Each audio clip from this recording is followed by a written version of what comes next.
H-1B visa की suspension अवधि बढ़ी। ट्रंप सरकार ने बढ़ाई सस्पेंशन अवधि। साल के अंत तक ग्रीन कार्ड और H-1B वीजा पर रोक। भारत पर पड़ेगा सबसे ज्यादा असर। अमेरिका नहीं जा पाएंगे भारतीय आईटी एक्सपर्ट। गूगल के सीईओ पिचाई बोले हम प्रवासियों के साथ। अमेरिकी राष्ट्रपति डोनाल्ड ट्रंप ने H-1B वीजा समेत विदेशों को जारी होने वाली नौकरियों से जुड़े कई वीजा को सस्पेंड करने का समय बढ़ा दिया। व्हाइट हाउस के एक वरिष्ठ अधिकारी ने सोमवार को बताया कि 31 दिसंबर तक विदेशियों को ग्रीन कार्ड और H-1B वीजा जारी नहीं होगा। H-1B वीजा का दुरुपयोग रोकने का निर्देश।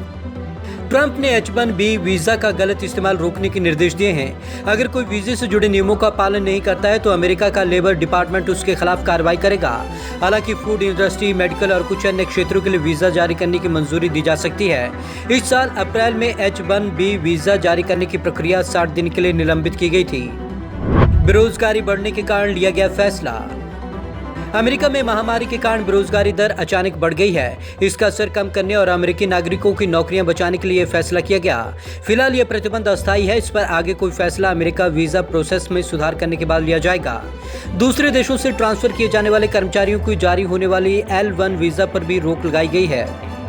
5 लाख नौकरियों पर होगा नए नियमों का असर। ट्रंप H-1B वीजा के साथ H-4, H-2B, J और L वीजा जारी करने पर प्रतिबंध लगा सकते हैं। ट्रंप ने कहा कि ऐसे वीजा के लिए लॉटरी सिस्टम को तुरंत बंद किया जाए। अमेरिकी सरकार ने कहा कि वीजा से जुड़ी नई पाबंदियों से इस साल के अंत तक 5.25 लाख नौकरियों पर असर पड़ेगा। अमेरिका में संक्रमण फैलने से अब तक 30 लाख से ज्यादा लोगों की नौकरियां गई हैं। भारत पर पड़ेगा असर।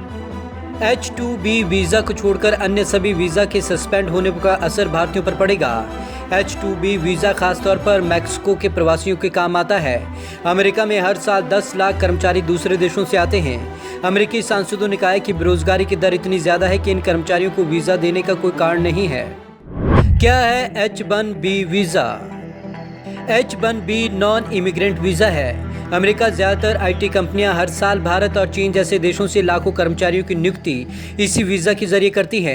नियम के अनुसार अगर किसी H-1B वीजा धारक की कंपनी ने उसके साथ कॉन्ट्रैक्ट खत्म कर दिया तो वीजा स्टेटस बनाए रखने के लिए उसे 60 दिनों की नई कंपनी में जॉब तलाशना होगा। भारतीय IT वर्क्स इस 60 दिन की अवधि को बढ़ाकर 180 दिन करने की मांग कर रहे हैं। US citizenship and immigration services के अनुसार H-1B वीजा के सबसे ज्यादा फायदा भारतीय नागरिकों को ही होता है। गूगल के सीईओ सुंदर पिचाई ने जताई निराशा। गूगल के सीईओ सुंदर पिचाई ने ट्रंप सरकार के इस फैसले पर निराशा जताई है। पिचाई ने कहा है कि प्रवासियों ने अमेरिकियों को आर्थिक तौर पर मजबूत बनाने की मदद की और देश को तकनीक के क्षेत्र में अव्वल बनाया। उन्होंने कहा कि प्रवासी कर्मचारियों की वजह से ही गूगल आज इस मुकाम पर है। वे सरकार के इमिग्रेशन से जुड़े फैसलों से निराश है। पिचाई ने कहा कि गूगल प्रवासियों के साथ खड़ा रहेगा और उन्हें हर तरह के मौके दिलाने के लिए काम करता रहेगा। Bureau report, Punjab Kesari TV, Chandigarh.